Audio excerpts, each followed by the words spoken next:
With more than 2 million miles under my wing, I have learned a thing or two about business travel. Flying between upwards of 60 times a year, I have witnessed amazing things out my window, and horrible things in the seat next to me. And so I'm here now to impart my collected wisdom to make your next flight more pleasant for you, and more importantly, for me if we ever happen to be sitting in the same row. Here are my rules for not being a first-class jerk on an airplane, helpfully broken down into 10 categories. 1. The seat. Your seat is the one you're sitting in, not the one in front of yours. That one is mine, so that means, when you get up and down, stop pulling on my seat. Stop it. Same thing for the tray table and seat back pocket. Take it easy there, tiger. Those are basically running up my spine. Feet on the seat armrest. Kicking my seat. Were you raised in a barn? 2.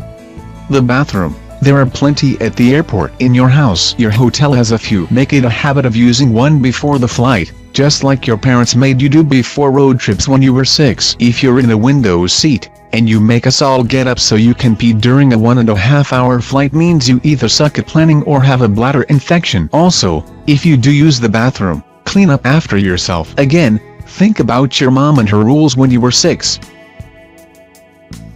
3. Flight attendants. They're not working for tips, and only smile to keep from slapping your face off. Be polite. If you really need something, of course, ask, but they are not on board to fetch you extra ice or ketchup for the food you brought on board. Yes, people ask for utensils and condiments all the time. Totally mental. 4.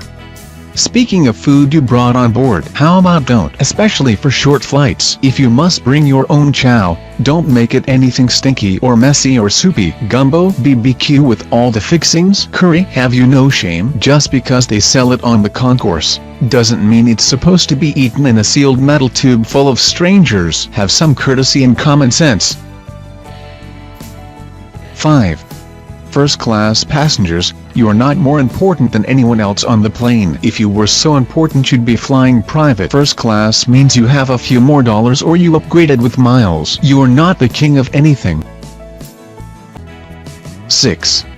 Your cell phone. Talking on the phone while sitting on the ground? Fine, but keep it to a dull roar. Mobile phones are incredible at picking up your voice. You can actually whisper and the person on the other end will hear everything. Manners and no speakphone. Honestly. 7. Reclining your seat. The proper way to do that is slowly and look over your shoulder first. A little notice never hurt. See if the person behind you is using a laptop, or has a bunch of drinks on their table before you slam back your seat. 8. Waiting to board. If you're in first class, have a disability, status or a little kid, you're boarding early. If not, wait your turn. Seriously, I will call you out if you cut in front of me. If I miss it, I hope the gate agent makes you wait until zone 27 boards when you cut in front. 9. In-flight internet. If it works, awesome, we live in a magical time. If not, then after you've tried absolutely everything, you can ask the flight attendant if there are others having troubles. If so, they might reset it, but other than that, you're on your own. They're flight attendants, not technical support. Learn how to use your device and how to connect. 10.